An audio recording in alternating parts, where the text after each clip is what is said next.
বাংলার রাজনীতিতে এমন কিছু নাম আছে যাদের উচ্চারণ মানেই বিতর্ক, উত্তেজনা আর রাজনৈতিক ভূমিকম্প। একসময় মমতা বন্দ্যোপাধ্যায়ের সবচেয়ে বিশ্বস্ত সৈনিক, পরে তারই সবচেয়ে বড় প্রতিদ্বন্দ্বী, নন্দীগ্রামের আন্দোলনের নায়ক, তৃণমূল সংগঠক, বিজেপির মুখ, আর শেষ পর্যন্ত বাংলার ক্ষমতার কেন্দ্রবিন্দু। এই গল্প একজন মানুষের, যিনি বারবার নিজের রাজনৈতিক পরিচয় বদলেছেন কিন্তু হারাননি ক্ষমতার লড়াইয়ের ক্ষুধা। তিনি শুভেন্দু অধিকারী। 1970 সালের 15ই ডিসেম্বর পূর্ব মেদিনীপুর জেলার কাঁকুলি গ্রামে জন্ম নেন শুভেন্দু অধিকারী। তার বাবা শিশির অধিকারী। তখন থেকেই এলাকার প্রভাবশালী রাজনৈতিক মুখ, অর্থাৎ রাজনীতি শুভেন্দুর কাছে শুধু পেশা ছিল না, ছিল পারিবারিক উত্তরাধিকার। ছোটবেলা থেকেই তিনি দেখেছেন সভা, মিছিল, পোস্টার, দলীয় সংঘর্ষ। বাংলার গ্রামীণ রাজনীতির রূঢ় বাস্তবতা তাকে খুব অল্প বয়সেই কঠিন করে তোলে। স্কুল জীবন পেরিয়ে তিনি ভর্তি হন প্রভাত কুমার কলেজে। পরে নেতাজি সুভাষ ওপেন ইউনিভার্সিটি থেকে MA ডিগ্রি অর্জন করেন। কিন্তু পড়াশোনার চেয়ে তাকে বেশি টানত জনসংযোগ, লোকের বাড়ি যাওয়া, সমস্যার কথা শোনা, সংগঠন তৈরি করা। বন্ধুরা বলতেন, শুভেন্দু শুধু রাজনীতি করতো না, রাজনীতির মধ্যে বাঁচত। 1990-এর দশকে বাংলায় বামফ্রন্ট ছিল অপ্রতিরোধ্য, কংগ্রেস দুর্বল, বিরোধীরা ছিন্ন ভিন্ন। এই সময় শুভেন্দু যোগ দেন ইন্ডিয়ান ন্যাশনাল কংগ্রেসে।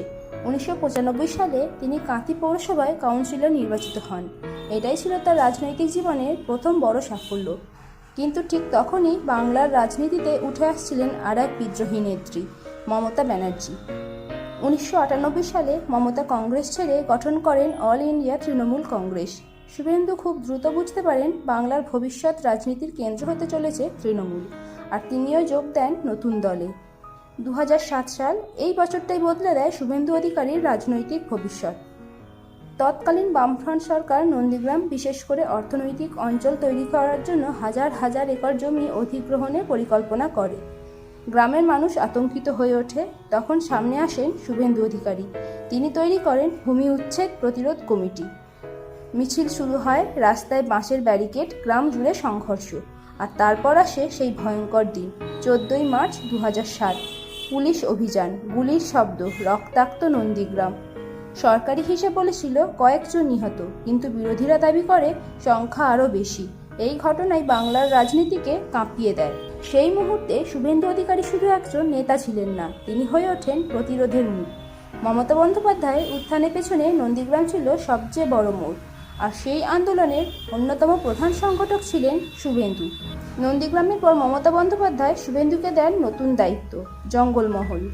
সেই সময় এলাকাটি ছিল মাওবাদী উত্তেজনায় জ্বলন্ত, তৃণমূল সংগঠন দুর্বল।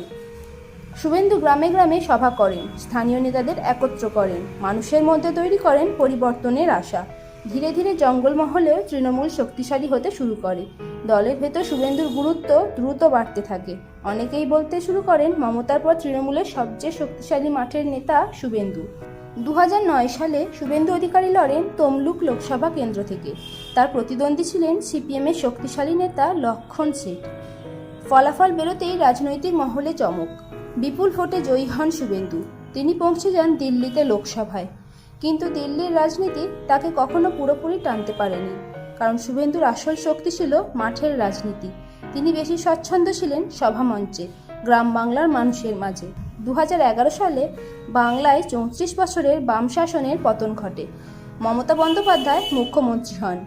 তৃণমূল ক্ষমতায় আসার পর শুভেন্দুর প্রভাব আরও বাড়ে। 2016 সালে তিনি নন্দীগ্রাম থেকে বিধায়ক নির্বাচিত হন। তারপর তিনি হন পরিবহন মন্ত্রী। পরে পান সেচ ও জলসম্পদ দপ্তরের দায়িত্ব। সেই সময় শুভেন্দু অধিকারীকে অনেকে নম্বর 2 বলেও উল্লেখ করতে শুরু করেন, কিন্তু ক্ষমতার ভেতরেই জন্ম নিচ্ছিল দূরত্ব। তৃণমূলের ভেতর যখন নতুন শক্তি হিসাবে উঠে আসছিলেন অভিষেক ব্যানার্জি, দলের ভিতরে প্রভাবের সমীকরণ বদলাচ্ছিল। শুভেন্দুর অনুগামীরা মনে করতেন দলে তার গুরুত্ব কমানো হচ্ছে। একাধিক সভায় শুভেন্দুর বক্তব্যে অসন্তোষ ইঙ্গিত স্পষ্ট হতে থাকে। তিনি বলতে শুরু করেন, দল আর আগের মতো নেই। রাজনৈতিক বিশ্লেষকরা বুঝতে পারেন বড় কিছু ঘটতে চলেছে। 2020 সাল, এক এক করে শুভেন্দু ছাড়তে শুরু করেন সরকারি পদ। প্রথমে HRBC চেয়ারম্যান পদ, তারপর মন্ত্রিত্ব, শেষে বিধায়ক পদ। এরপর তিনি ছাড়েন তৃণমূল কংগ্রেস। বাংলার রাজনীতিতে শুরু হয় ভূমিকম্প। 19শে ডিসেম্বর 2020 অমিত শাহের উপস্থিতিতে শুভেন্দু যোগ দেন ভারতীয় জনতা পার্টিতে। যে মানুষ একসময় মমতার সবচেয়ে বড় সৈনিক ছিলেন, এবার তিনি হয়ে গেলেন সবচেয়ে বড় প্রতিদ্বন্দ্বী। 2021 সালের বিধানসভা নির্বাচন, বাংলার সবচেয়ে হাই ভোল্টেজ কেন্দ্র নন্দীগ্রাম। একদিকে মুখ্যমন্ত্রী মমতা বন্দ্যোপাধ্যায়, অন্যদিকে শুভেন্দু অধিকারী। পুরো দেশের নজর ছিল এই আসনের দিকে। প্রচারে তীব্র আক্রমণ পাল্টা আক্রমণ চলতে থাকে। শুভেন্দু বলেছিল নন্দীগ্রামে ভূমিপুত্র জিতবে, মমতা বলেছিল বহিরাগতদের হারাতে হবে। ভোট গণনার দিন নাটকীয় পরিস্থিতি তৈরি হয়, কখনো এগিয়ে মমতা, কখনো শুভেন্দু। শেষে ঘোষণা হয় ফলাফল, শুভেন্দু অধিকারী জয়ী, ব্যবধান মাত্র 1956 ভোট। এটা শুধু একটি আসনের ফল ছিল না, এটা ছিল বাংলার রাজনীতির সবচেয়ে প্রতীকী যুদ্ধের সমাপ্তি। বিজেপি সরকার গঠন করতে না পারলেও বড় বিরোধী শক্তি হয়ে ওঠে শুভেন্দু অধিকারী। শুভেন্দু অধিকারী হয়ে ওঠেন পশ্চিমবঙ্গের বিধানসভার বিরোধী দলনেতা। বিধানসভায় তার আক্রমণাত্মক ভাষণ দ্রুত ভাইরাল হতে থাকে। তিনি বারবার আইন শৃঙ্খলা, দুর্নীতি, রাজনৈতিক হিংসা নিয়ে সরকারকে আক্রমণ করেন। সমর্থকরা বলেন তিনি শক্তিশালী বিরোধী কণ্ঠ। শুভেন্দুর রাজনৈতিক জীবনের সঙ্গে জড়িয়ে আছে একাধিক বিতর্ক। সবচেয়ে বড় দুটি নাম সারদা চিটফান্ড এবং নারদ স্টিং। যদিও শুভেন্দু অধিকারী সেই সব বিতর্কের কথা অস্বীকার করেন এবং মামলা এখনও বিতর্কের কেন্দ্রেই রয়েছে। শুভেন্দু অধিকারীর বিরুদ্ধে সবচেয়ে বড় রাজনৈতিক অভিযোগগুলি হলো তার বক্তব্য নাকি বিভাজন তৈরি করে, বিশেষ করে ধর্মীয় ইস্যুতে তার একাধিক মন্তব্য বিতর্ক তৈরি করেছে। সমালোচকরা বলেন তিনি মেরুকরণের রাজনীতি করেন, কিন্তু সমর্থকদের দাবি তিনি শুধু বাস্তব পরিস্থিতি তুলে ধরেন। এই দ্বৈত ইমেজই তাকে আরও আলোচিত করে তুলেছে। 2025 সালে ভারত বাংলাদেশ উত্তেজনার সময় শুভেন্দুর বক্তব্য নতুন বিতর্ক তৈরি করে। তিনি বাংলাদেশের উপহাই কমিশন নিয়ে কঠোর মন্তব্য করেন। বিরোধীরা বলেন এটি কূটনৈতিকভাবে বিপজ্জনক, কিন্তু তার সমর্থকরা এটিকে জাতীয়তাবাদী অবস্থান হিসাবে তুলে ধরেন। এই ঘটনা জাতীয় সংবাদ মাধ্যমেও বড় বিতর্ক শুরু হয়। 2026 সালের বিধানসভা নির্বাচন, শুভেন্দু এবার লড়েন দুটি আসন থেকে, নন্দীগ্রাম এবং ভবানীপুর। রাজনৈতিক উত্তেজনা তুঙ্গে, ফলাফল বেরোতেই আবার চমক, দুই আসনেই জয়ী শুভেন্দু। রাজনৈতিক মহলে শুরু হয় জল্পনা, বাংলায় কি এবার বিজেপি সরকার করবে? 8ই মে 2026 কলকাতায় গুরুত্বপূর্ণ বৈঠক, অমিত শাহ উপস্থিত। বিধানসভা দলের নেতা নির্বাচিত হন শুভেন্দু অধিকারী। এরপর ঘোষণা আসে তিনি পশ্চিমবঙ্গের নতুন মুখ্যমন্ত্রী। একসময় তিনি মমতার পাশে দাঁড়িয়ে নন্দীগ্রামে আন্দোলন করেছিলেন, শেষ পর্যন্ত তিনিই বাংলার ক্ষমতার শীর্ষে পৌঁছে গেলেন। এই যেন এক বাংলার রাজনীতির সবচেয়ে নাটকীয় অধ্যায়গুলির একটি।